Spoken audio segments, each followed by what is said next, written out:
twabisezeranije abadukurikiye turacyari kumwe na bya bitangazamakuru ko twakira n'ibitekerezo by'abaturage mu ntara hirya no hino mu bitwemereye twakwakira bari ku murongo wa telefone.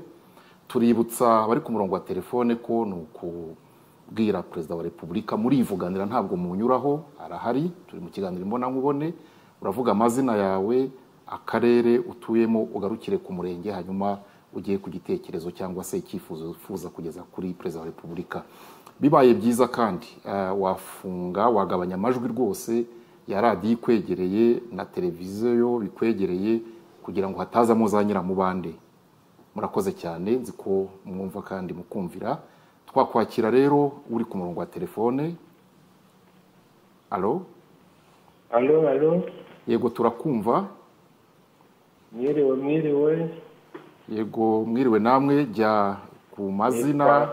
Nitwa Nshimiyimana Adriane, mu ntara y'Amajyaruguru mu karere ka Burera mu murenge wa Butaro, hano neza iruhande rw'ibitaro mpuzamahanga bya Butaro, ahantu hafi aho ngaho hari Kivumu, ibitaro byiza nyakubahwa Perezida wa Repubulika twubakiye, ubu ndaho ngaho niho ntuye.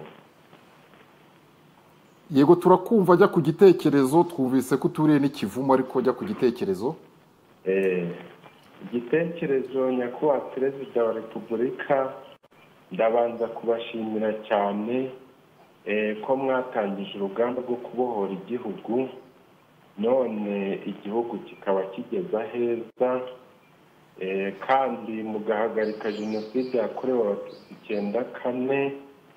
Ibyo byose ndabibashimira, kandi ndabamenyesha ko abangaba birirwa bavuga hirya no hino ku maradiyo, abo ngabo n'ipfunwe ry'ibyo bakoze n'umujinya, kuko igihugu cyacu barakishe murakizura, ubu cyarazutse, none kubera ipfunwe baba bafite ry'ibyo bakoze, baba bashaka kujya kwishyira hamwe ngo batuyobye, ariko abaturage abanyaburera cyane cyane turi maso, ntabwo tuzabemerera, kuko ntabwo twakongera kwemera ko igihugu cyacu cyongera gupfa. Kandi ndashimira Imana yabaduhaye nyakubahwa Perezida wa Repubulika. Urakoze cyane ndakumva.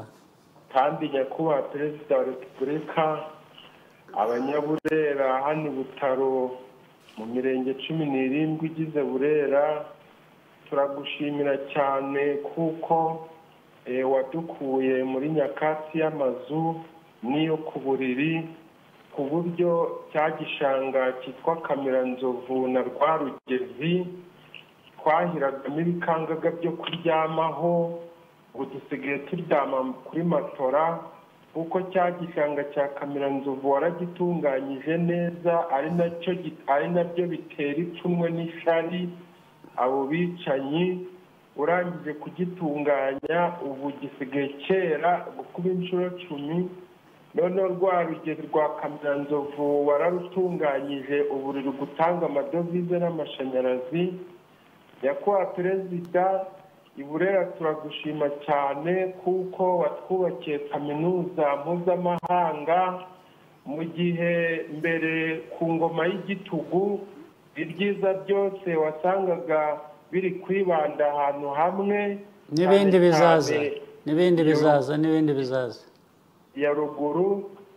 Turagushimira nyakubahwa Perezida wa Repubulika kuko twari tumerewe nabi, i Burera wadukijije amavunja mu isoko. Igihe waremaga isoko ntabwo waburaga no guhura n'abantu bageze nko kuri 50 barwaye uburwayi kubera kanyanga nyinshi. Adriane turakumva. None ubu ngubu abaturage turi neza, ibyo byose byararangiye kubera wowe nyakubahwa Perezida wa Repubulika. Urakoze cyane, ndagushimiye. Bityo rero nyakubahwa Perezida Adriane, Adrian, turagira ngo ugane ku musozo, turagira ngo usoze igitekerezo cyawe, twakire n'abandi. Igitekerezo cyanjye ni uko ubu ngubu twiteguye neza kandi duhagaze bwuma, nta muntu uzadusubiza inyuma mu byo twagezeho. Ibyo twagezeho abitugejejeho turamuzi, tumufatiye iry'iburyo, nta muntu wamuduteranyaho, dufitanye amateka n'igihango kandi Imana yamuduhaye iragahoraho. Urakoze, hirya y'Imana ntabwo turi bujyeyo, nta kindi kiriyo. Adrian, turagushimiye kwa Perezida wa Repubulika. Nyakubahwa Perezida wa Repubulika. Adrian, turagira ngo twakire n'abandi. Abanyaburera, tega amatwi icyo umukuru w'igihugu akubwira. Adrian, biri gukorwa imeze neza. Nyakubahwa Perezida wa Repubulika, turagira ngo mugire icyo mubwira abanyaburera, hanyuma twakire n'undi. icyo nababwira ni iki se ko yabivuze? Adrian yabivuze byose. Ibyo tugerageza gukora biteza abaturage imbere tuzakomeza, n'ibyo namubwiraga ko ibindi biracyari imbere birushijeho. Murakoze cyane. Reka twakire undi ku murongo wa telefone, tumwibutsa ko atarenza umunota umwe n'igice kugira ngo twakire n'abandi. Alo? Alo? Niba hari uri ku murongo wa telefone turamwakira. Alo? Alo? Yego, ikaze muri iki kiganiro na Nyakubahwa Perezida wa Repubulika. Uramubwira amazina n'akarere urimo, hanyuma ujye ku gitekerezo kandi utanyuze hirya no hino. Murakoze cyane. Nitwa Harineza Fideli, ndi mu karere ka Nyaruguru. Yego, turakumva. Turakumva, ajya ku gitekerezo. Nkaba ndi umuyobozi wa koperative y'abahinzi b'icyayi Shira Ikivu, yagize uruhare mu gushimira Nyakubahwa Perezida wa Repubulika. Ndamushimiye cyane bihebuje mu izina ry'abo banyamuryango bagera mu 2600 n'abandi mpagarariye, yuko yagize ko dushyira hamwe tugahinga icyayi cyaduteje imbere, akatwakira uruganda. Ubu ngubu rwose twiteje imbere, icyayi cyagize umuturage wa Nyaruguru umuntu akaba ku ifaranga kandi ku buryo bworoshye. Icyo ngicyo turakimushimiye cyane. Turamushimira umuhanda wa kaburimbo wavuye i Huye ukagera ku Munini. Turashima kandi uburyo kwivuza byoroheye hafi abaturage ba Nyaruguru bitewe n'imishinga itandukanye umukuru w'igihugu yagiye ashyira mu karere kacu ka Nyaruguru. Turashima ibitaro bya Munini tubakiwe na Nyakubahwa Perezida wa Repubulika. Turamushimira ibintu byinshi.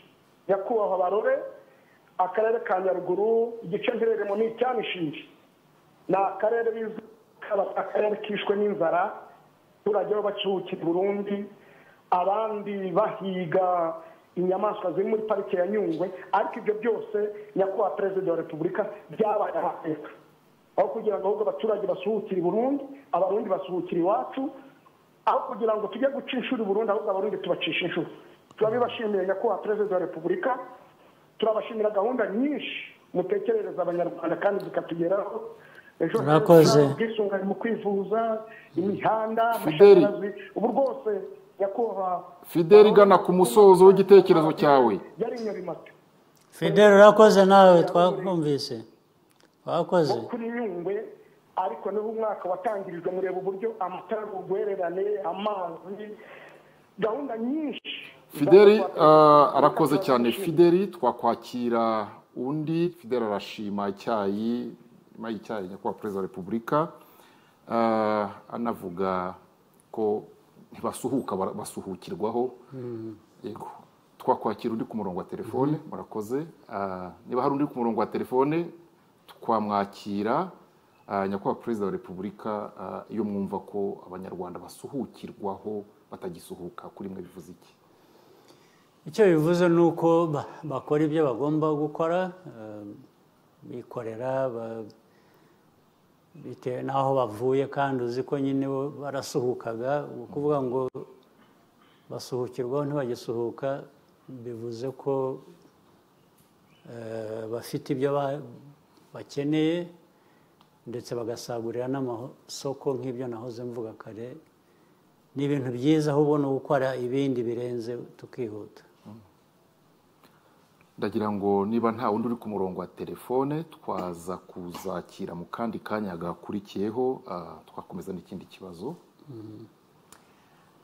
Your Excellency, insecurity in Eastern DRC has been a reality for the last 30 years.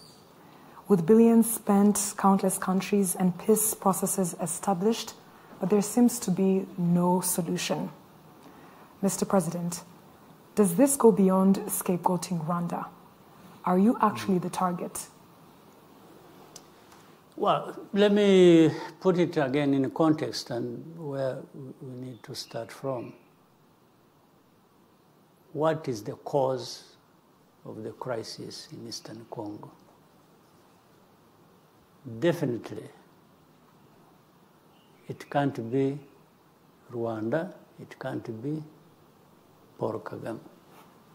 We are not the cause of that conflict at all. And I think people know, they know the origin, they know the story, they know it's not Rwanda that created that crisis. Although it means, the way we are associated, Rwanda only became part of the crisis, was dragged into the crisis by a number of factors. One of them, if you remember, is as old as now 30 years, where the government, the genocidal government, the forces, and a lot of people went into Eastern Congo when we stopped the genocide here. And from that time, the crisis happened and started changing faces depending on what is going on. You remember we returned millions of people who had fled into Eastern Congo. They are all back here, they are settled, and except there remained a few who had a direct hand in the genocide and didn't want to come back for the obvious reasons, but many came back. In fact, they are processed through the justice system, many were forgiven, even more never were processed in such a way that to do with justice, but went back to their homes straight. And that was resolved the matter. But these few who stayed behind, armed, or getting arms from the government or the whatever authorities in Congo, are the ones who,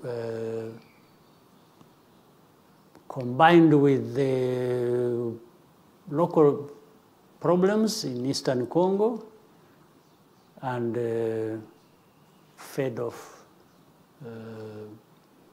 each other. The FDLR, something that kept changing names over the years, but the people are clear. And then the local groups that had their own issues combined. In fact, for example, one thing they combined on was, and worked together was based on the ethnic ideology that was underlying genocide. They worked together with the groups to kill, to displace, to relocate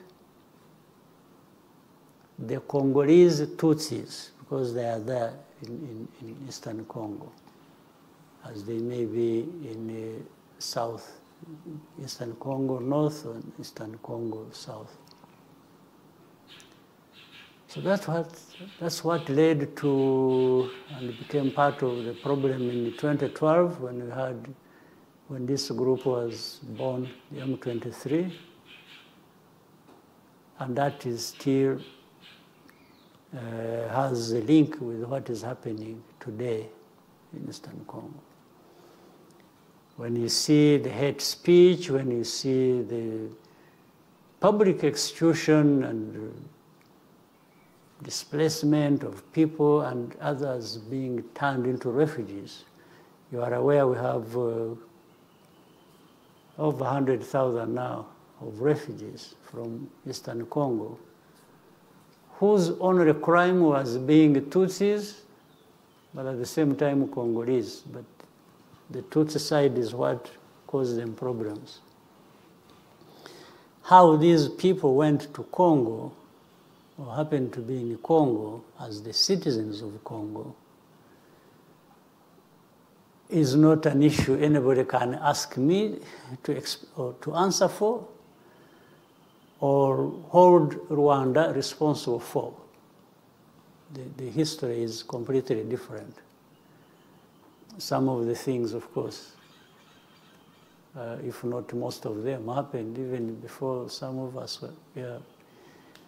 I'm a very old man now, but those things happened before I was born. Yeah. So how can, so really that is the question now.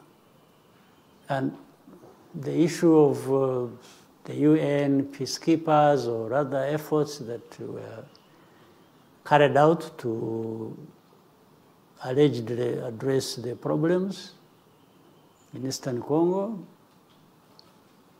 the solution was never found, not even anywhere near to a solution. Yes, but so many groups were brought in from outside. This is why I'm saying outsiders don't really address many problems.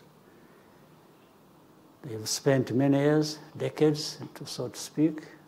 They spent so much money, but we have the problem even getting worse.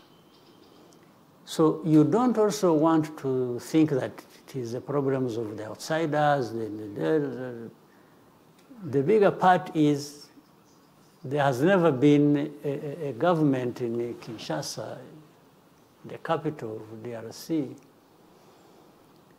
that addresses the problem. I'm not even sure whether they really want to address the problem. I think maybe having a problem, as long as it is hurting those you don't like, that's the way they want to keep it, and keep it forever. So Rwanda comes into question on that matter like that. And for us, we tried to work within the different frameworks that were created to address the crisis, the East African region, the African Union, whatever efforts that were there, even from the outside, whether it is the US or France or European Union or UK or China or whoever really wanted to participate or to contribute to a solution, we were there always working with them. But somehow the problem continues, and even it gets worse sometimes. But the main question to be raised is about the government, the governance of Congo itself. Because they should have seized on this opportunity where the whole world is present to help, but they end up not either helping or not helping adequately or even worsening the problem. So Rwanda is just caught up in all that, but we really have little responsibility, if any. So we hope the efforts will one day move in the right direction. We hope maybe reason will prevail and some people will do the right thing.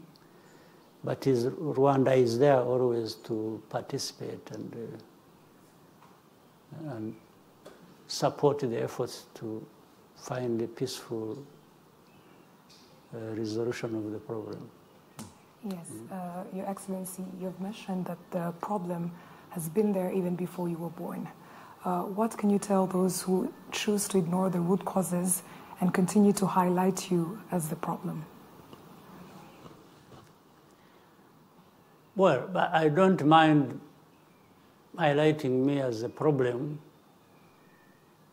in as far as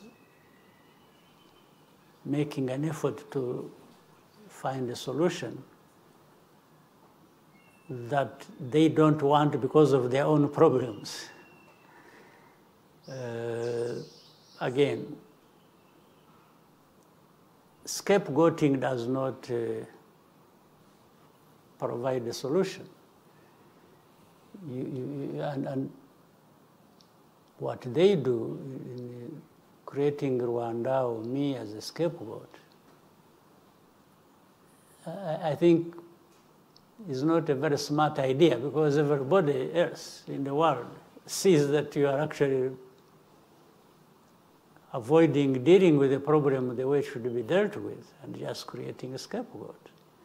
I don't think anybody needs to be given that much explanation or to be shown.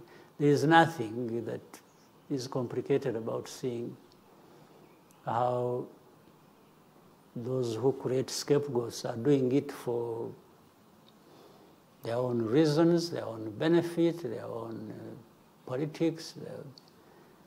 But very clearly, 100%, the matter lies in the hands of whoever is in charge of Congo. I don't know who. Maybe there's nobody in charge of that situation. Certainly, I'm not in charge of that situation. Akwa Perezida wa Repubulika twakwakira indi telefone bakoze niba hari uri ku murongo wa telefone. Alo alo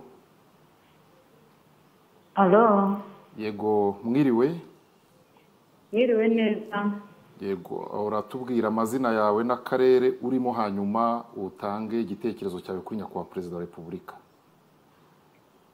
murakoze cyane nyakubahwa Perezida wa Repubulika. Nitwa Mukangango Louise, ntuye mu ntara y'Iburasirazuba mu karere ka Kirehe mu murenge wa Gatore. Nkaba ndi umurezi mukuru mu mashuri y'uburezi bw'ibanze bw'imyaka 9 mu kigo aho dufite abanyeshuri 260.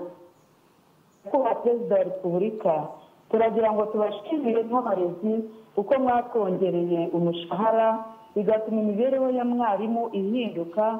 Tumeze neza, turishimye, dutuye heza, turarya neza kandi turi gutanga umusaruro. Nyakubahwa Perezida wa Repubulika, bikagaragarira mu kuzamuka kw'imitsindire mu mashuri. Nyakubahwa Perezida wa Repubulika, turabashimira ibyumba by'amashuri byinshi mwatwubakiye bigatuma ingendo ndende abanyeshuri bakoraga zigabanuka, umubare w'abana bagana ishuri wariyongereye n'abarimu benshi babona akazi.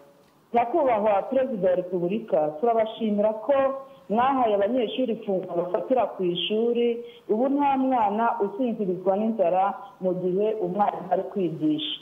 Nyakubahwa Perezida wa Repubulika, mu murenge harimo ibigo by'amashuri biri hagati ya 7 n'10, ariko ku kigo kimwe cyonyine nicyo cyigisha imyuga. Nyakubahwa Perezida wa Repubulika, ufite icyifuzo dushingiye ku musaruro ufata amashuri y'imyuga ari gutanga, aho abana bari kwisohokamo bafite ubushobozi bwo kwihangira imirimo no kwikemura ibibazo byabo.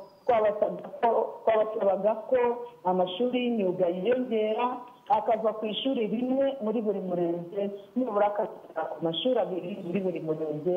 Murakoze cyane Nyakubahwa Perezida wa Repubulika.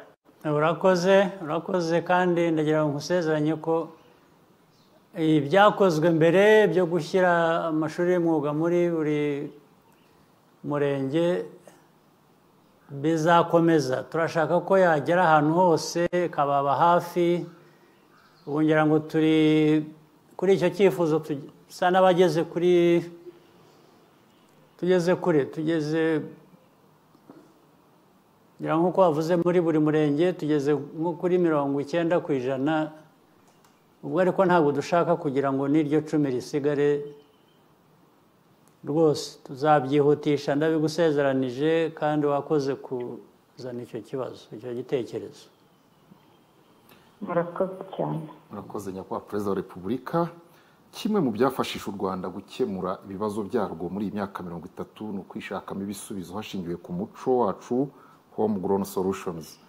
Muri urwo rwego kandi gahunda zirimo gacaca, ubudehe, umuganda, girinka, guha urubuga abagore mu nzego zifata ibyemezo, politiki yo kwigira n'izindi byatumye uyu munsi hari n'abandi banyafurika ndetse n'abakuri babifataho urugero rw'ibishoboka. Ni gute nyakubahwa perezida wa repubulika ubu buryo bwakomeza kubera u Rwanda na Afurika igisubizo no mu bibazo bishya by'isi ya none? Radio Rwanda tugira ikiganiro twita isi ya none birimo mihindagurikire y'ikirere, ibibazo by'abimukira n'iby'imico runaka iterwa no kwisi yabaye nk'umudugudu. Reka mpere ku cyoroshye nko kuganira gusa. Mwebwe mushinzwe amakuru n'iki uvuze umuco uvuga ibyo twara cyangwa bishingiye ku muco, reka nanone nsigaye mbivuga kenshi n'ubu ndabisubiramo, barore mushake ukuntu umuco w'ururimi rwacu udacika ukaba ikintu kiri aho cy'imvange. Uvuga icyongereza avuga icyongereza, uvuga igifaransa avuga igifaransa, nubwo babivuga nabi nabyo ariko byo ntabwo ariko noneho ikinyarwanda muzashyiriraho porogaramu. Buriya kera nkiri umwana w'impunzi mba mu kampu, ko nize ikinyarwanda kenshi usibye ababyeyi batubwiraga ikinyarwanda nacyo bari bazi, ariko n'abandi bose tubana ikinyarwanda dutangira na za primaire twiga ikinyarwanda. Ariko cyatumye menya ikinyarwanda nubwo kitari cyinshi cyane ariko kirumvikana. Hari porogaramu najyaga nkurikira kuri radiyo y'u Rwanda muri mu buhungiro, ndi umwana yitwaga ngo ese wari uzi ko, murayizi nyiragongo ko babiri n'ubu mwarayikomeje, burya ni iya kera cyane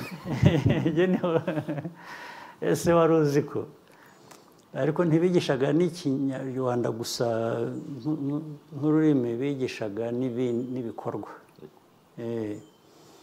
Hari n'icyo kera icyo gihe nabyize, aricyo nize bavuga imiti y'ikinyarwanda, bavuguta n'iki muri iyo porogaramu. Ndibuka rwose ndi umwana, hari ese wari uzi ko baza kuvuga, kandi aho nkuriye aho nagiye muri ibintu nk'ibi ngibi twanyuzemo, baza kuvuga ukuntu kuvura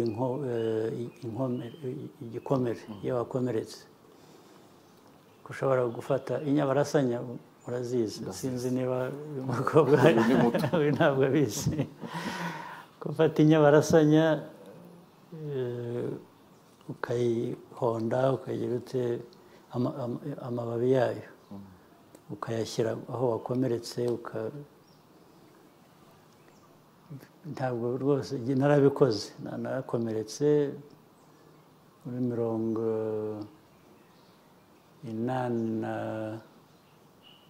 1983. nta ahantu twabaga, ntabwo twari muri izi ntambara z'abaturanyi n'iki, nta miti bahari, ntaki. Nibuka kuri iyo porogaramu wari uzi ko, nibuka ko wabuze inyabarasanya ni ibintu usanga mu mirima, so ndabifata ndabikora, nta ni bandage yari ihari icyo gihe aho twari turi, mfata ikirere ndahambira mpiyambirizaho, nuko nakize ahantu hano kuvura. So urubyiruko rwacu rero n'abakuru ikinyarwanda bavuga ukayoberwa, kivanze n'ikirundi, n'ikinyekongo, gande muzafashe mushyiraho porogaramu mujye mubigisha hari ikintu cyaje sinzi aho cyavuye niba ari kujya mu kiliziya cyane mu kiliziya uzi ko bahereza ukarisitiya so buri kintu cyose ubu cyabaye guhereza ariko nababwiye ubushize basetsa ndabwira ariko kwirahira mu kinyarwanda uvuga ngo yampaye inka biba bikwiye kwitsa umuntu ko utavuga guhereza uvuga guhabwa yampaye ntabwo bavuga ngo yampereje inka kugira ngo niho bigeze n'ibyo bazajya bavuga vuga yampaye namuhaye guhereza ni nko gufata ikintu gutya kubwira umuntu uti mpereza icyo kintu niyo akiti yo gufata ikintu ariko guha umuntu kumugenera ni byinshi cyane byavuga ntabwo bayihinduye ntago n'ibindi byinshi ibyo nagira ngo mpere kuri ibyo rero ariko ni ngombwa mudufashe hari abatabizi abana batoya cyangwa batarabizi birahari abatabizi abo ni abarakora the innocent category hari abandi babizi ariko ngira ngo bibwira ko kubigoreka ukabivuga utyo ni ubusitari so ariko twebwe icyo dukora dukwiye kwigisha abantu bariya batabizi kuko ku buryo bufite ishingiro bakaba bakwiga bizabatwara umwanya bizabatwara iki abashaka kubigoreka babizi icyo ntacyo twabakorera nta kubyihorera ariko hari ikintu bavuga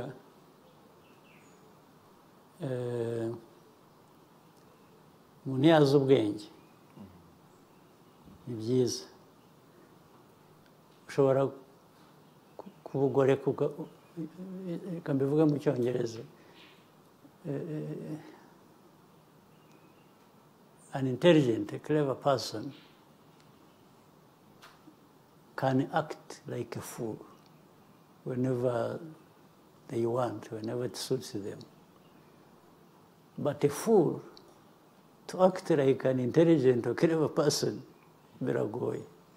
So, but an intelligent person can have both. You can make yourself a fool if you want, but you are intelligent.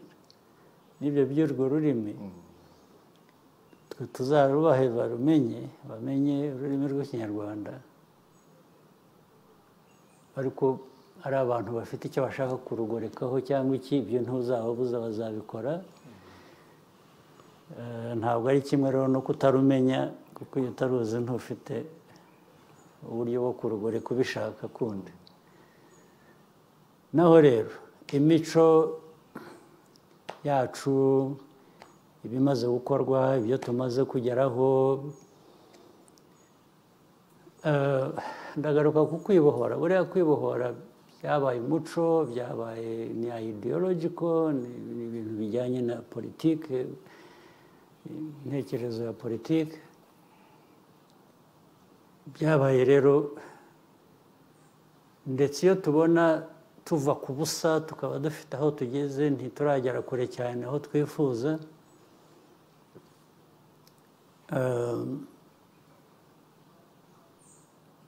byabaye umuco abantu bamaze muri politiki yacu muri kamere yacu nk'u Rwanda icyo nifuza icyo nakangurira abantu dukomeze tuba abantu bakemura ibibazo byabo batitera ibibazo biba umuco nabiribona iby'amashuri, noneho abantu bakanayagana bakiga, cyangwa ivuriro abantu bakajya yaba afite uko yumva atameze neza akibuka kugana ivuriro cyangwa biriya twashyizeho by'abantu bakora bafasha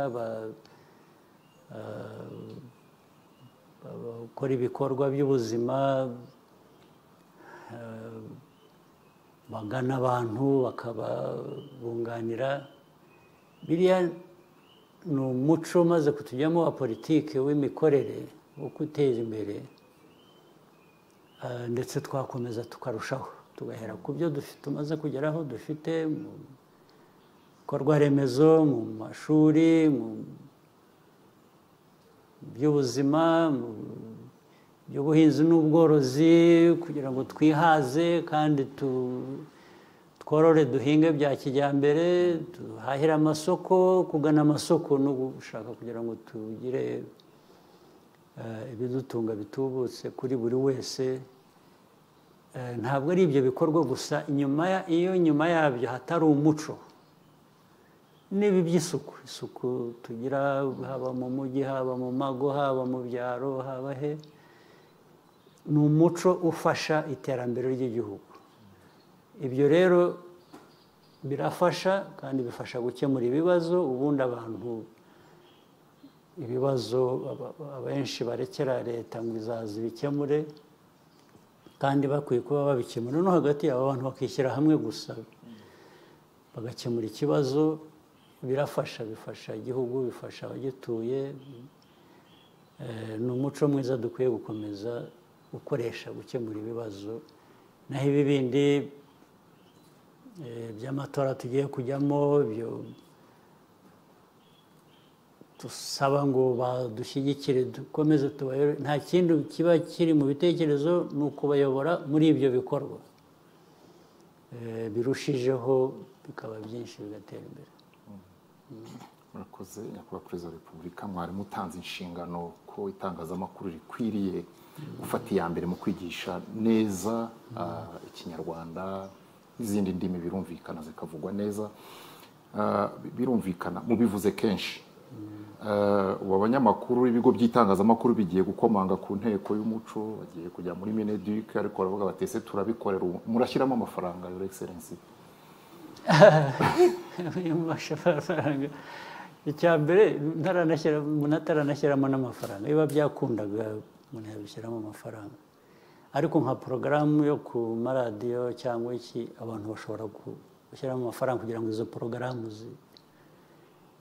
ariko abambere bica urwo rurimi ni n'abo banyamakuru ubwabo arashaka ko bamwishyura kugira ngo avuge ururimi ruzima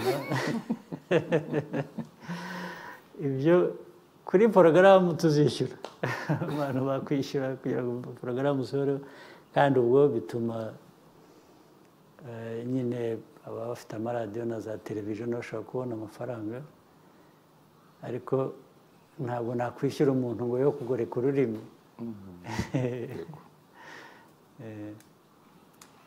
Your Excellency, as we near the end of this discussion, on a lighter note, this year is exciting for us as Rwandans for various reasons, but for me specifically, even more so. I'm a first-time voter, and we are part of a generation that inherited a different country than the one you liberated. You have mentioned before that you were an accidental president. When the situation called for it, you stepped up. My question to you, Mr. President, what do you think stepping up looks like for my generation? Stepping up is simple. I try to explain it in a simple form. You are going to be a first voter. You grew up, you went to primary school, secondary, maybe higher, tertiary education. All you learned, you have to be thinking of how do I put it into practice. But at the same time, we should also be saying, how do I put it into practice for my benefit, but the benefit of others, your family, your neighbors, your countrymen and women. It's a drive everybody should have in mind. What I'm good at, what I'm capable of, what I want to do, you're doing it for your own good, you're doing it for the good of others as well. And if others are thinking like that, it means also they should be thinking about you. And this really should be part of the education we get.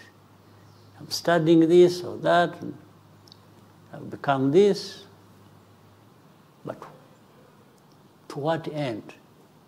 But what is the purpose? The purpose is primarily for you as a person, as an individual. You want to thrive, you want to succeed in whatever you want to do or what your life wants to be. But you should always be thinking of the other. But can I succeed where others are failing? So you want to succeed where others are succeeding, and their success contributes to your success contributes to your success, and that's how the country grows. So that's really how I want, and this is what I'm always saying when the young people, you must be present, you must be doing something. And some people have confusion, they talk about politics. It's like, no, me, I don't want politics. But where do you go that there is no politics? Which place is that? I wish I knew. You see, if you don't participate and contribute to the good politics, which will affect you and affect everybody else, the politics will find you wherever you are anyway and affect you. So you stand a better chance if you are affecting politics before it just affects you and it is one direction. So participate, be present, I mean, everybody, you know, people go to church, they pray. I keep talking about this. They're always praying, they're this, everybody says, no, Iman. Good. Actually, Imana yaguhaye all the tools. Yes, yaguhaye all the tools. So why don't you use the tools? Why does God give you the tools and you keep going to beg or thank or God every time? And except using the tools that God gave you to be productive for yourself, for your family, for your other colleagues and country, men and women. So this is, in a simple way, that's what I think we are talking about. Yes. And have confidence in yourself. You say, you can do something. May not do, people don't have the same capacity or level, but think about yourself first. Don't do things comparing yourself with another, no. Like, I think one thing you used earlier in our discussion, compare yourself with yourself. You're saying the best you would look like what?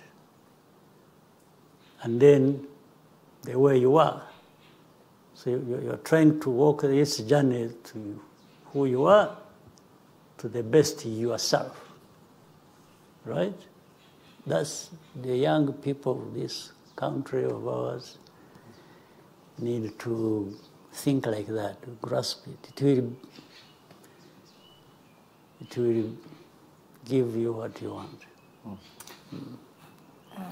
Yes, please. Okay, I was just going to add, there's a saying that goes around sometimes that people say that the youth are the leaders of tomorrow.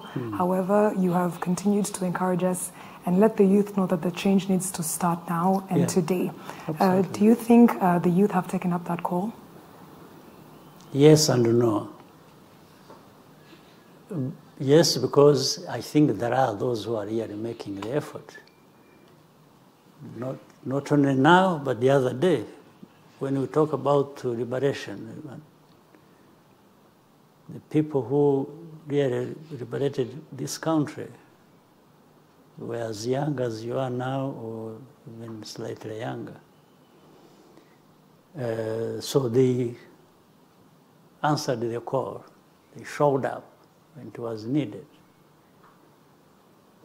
So even now, there are those who actually do their best.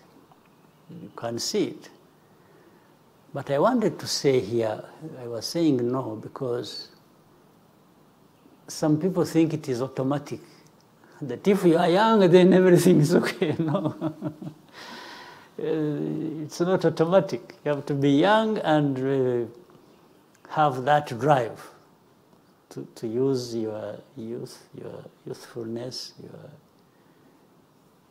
whatever you're good at, to be productive, to be present, to give life a meaning for yourself, for your country. It's not automatic. There are people who are just think, yeah, we are young, they're making demands, but it's not that. It's you are young, but you should make an effort. You should invest in yourself and in what you are doing. So yes and no. I think I can see the young people showing up, and you can see already, I mean, one example that is not far, our cabinet. Cabinet is now, I'm the oldest man in the room. so trying to give them some guidance. So they are doing a good thing. They do a good job. They have good responsibility. So it's yes, but people should never feel too satisfied. Even when you are doing well, you should be worried about tomorrow, about the next day. Are we going to keep doing well? Are we going to do better? Is everybody going to be part of it? Can we bring in more people, as many people as possible? Yeah.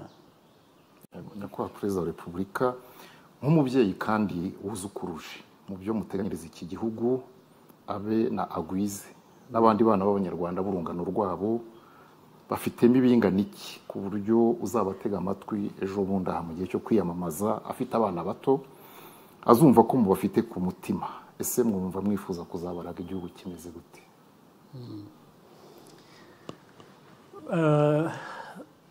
Mbere na mbere abafite abana bose, ari abafite abuzukuru, ari abafite uburere tuzabaha, uburere tubaha ni ingirakamaro kuko nibo bazaba bakurikira batera ikirenge cyabo mu cyacu, uko ibihe bigenda bisimburana generation to generation. So guha abana nk'abo buzukuru, nk'abo uvuze amazina nabona nzi ko nakibuka, kwibagirwa abana b'umukuru w'igihugu. So abuzukuru uko tubarera ubu, ndavuga ari ababyeyi babo, ari n'ababereye n'abo babereye abuzukuru, uko tubarera ubu bivuze ejo hazaza. Ejo hazaza rero bifuriza ni ukugira ngo bazagiremo cya mbere, bazagira uruhare muri ejo hazaza, nabyo twavugaga mu cyongereza, bituma bagira uruhare rubateza imbere, ruteza igihugu imbere. Ariko ibyo bubakiraho n'ibyo twubaka ubu, by'amatora tuzajyamo, kugira ngo abantu babyumve neza, ni ukwerekana ko iyo wubaka ubu uba ushaka ko ibyo wubatse biramba. bizaramba ari uko abashyira ikirenge mu cyawe bagera ikirenge mu cyawe bafite aho bagana wubatse nibyo twubaka rero y'amatora ni ukuvuga ngo turubaka kugira ngo ibyacu birambe abatoya abavugwaga hari n'ababari inyuma n'abandi babari inyuma uko bagenda barutana buri wese agenda agera ikirenge mu cyundi u Rwanda rugira uko rube ko turwifuza rugira ibyo twifuza bitubereye. Murakoze nyakubahwa Perezida wa Repubulika, turabashimiye kiretse mwagira icyo mushaka kubwira ababategereje mu minsi iri imbere babasanganiza urugwiro. Turi mu rugwiro hano, mwe mubasanga muzabasanga mumeze muti? Nibwira ko nta kizahinduka, dufite murabizi dufite amateka yacu, amatora tora nta ntambara yantera ubwoba nta biki byo. Wenda tuzasanga ibindi bishya byubakiye aho ngaho. Ntabwo nshidikanya ko igihugu cyiteguye kandi nta kizadutera ubwoba nyine, nubwo hari bombori hirya no hino, iyo ngiyo dufite umuti wayo.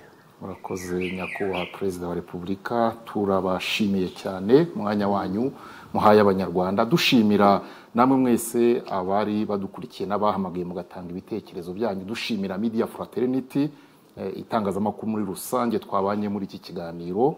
Ikiganiro nk'iki nyakubahwa Perezida wa Repubulika ntikigasibire, natwe ntituzagisiba. Murakoze, mugira ibihe byiza. Nigewe mfura mu muryango wacu, abambonye uretse ko nkundira uko ngaragara baranandahirira ngo ndyoshye ibirori nkizihira imisango.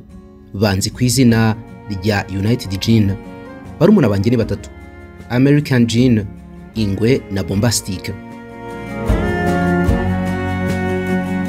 Umubyeyi wacu NBG Limited yadutoje kugira urugwiro no gutanga ibyishimo ku nyoko muntu. Ntushidikanye ku buziranenge bwacu, twabiherewe icyangombwa. Inshuti yanjye, so mucurure ibinyobwa bya NBG kubera ko biri mu bacuruzi bose bakwegereye. Abacuruzi namwe mwikwicisha inyota abakiriya, nimubegereza ibinyobwa barabikeneye. Ngo ntimwegereye uruganda kandi murashaka kurangura, hamagara kuri 0782 16 14. Niba uri na kure turagutwaza. Icyitonderwa, ntibyemewe kunywa inzoga ku muntu wo munsi y'imyaka 18, kandi n'abazinywa tunywe mu rugero. Kirazira kandi ku mubyeyi utwite.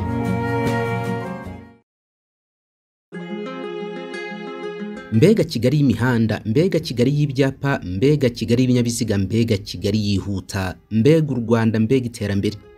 Wirindira ko bigusiga rero. Iyandikishe kuri Infinity Drive Academy Rwa, wiga amategeko y'umuhanda mu minsi mike cyane ube witwara. Infinity Drive Academy Rwa ni urubuga ruriho amasomo yose ajyanye no gutwara ibinyabiziga n'imyitozo imeze neza nk'ikizamini cya polisi, ku buryo iyo birangije neza nta kabuza utsindira uruhushya rwa provisoire. Ugeze muri uru rubuga Infinity Drive Academy Rwa, banakuyobora uko wakwiyandikisha ku rubuga rw'Irembo, ugahitamo itariki ukoreramo ikizamini, ibindi ni mahwi. Wicikwa n'amahirwe yo gutwara imodoka. Ugize ikibazo kuri uru rubuga, hamagara kuri 0794 420 879. Infinity Drive Academy Rwa.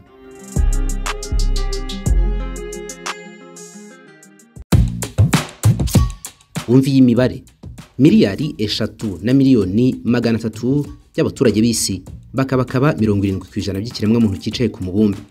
Mu buryo bumwe cyangwa ubundi, aba bantu bashobora kuvugana cyangwa bagahura byoroshye, bikorwa n'ihuzanzira rya internet. Mu Rwanda naho byabaye nk'ubuzima, hejuru ya 30% bahuriye mu ruziga rumwe rw'ihuzanzira rya murandasi.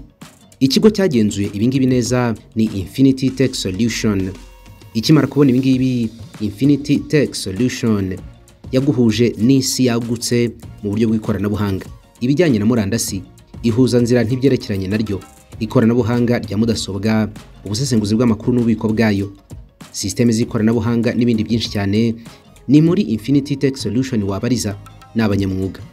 Kubaka mobile app, imbuga z'ubucuruzi nka e-commerce, kubaka imbuga z'amakuru, imbuga z'ibigo bya leta n'iby'abikorera, kurinda ububiko bw'amakuru, gusesengura systeme zihuza nzira nk'ikoranabuhanga, kongera ubushobozi bwa systeme ibigo bikoresha n'ibindi bigiye bitandukanye byose wabibariza hangaha muri Infinity Tech Solution. Bahamagare kuri 07-7-3-5-3-5 no kuri 07-2-3-5-8-7.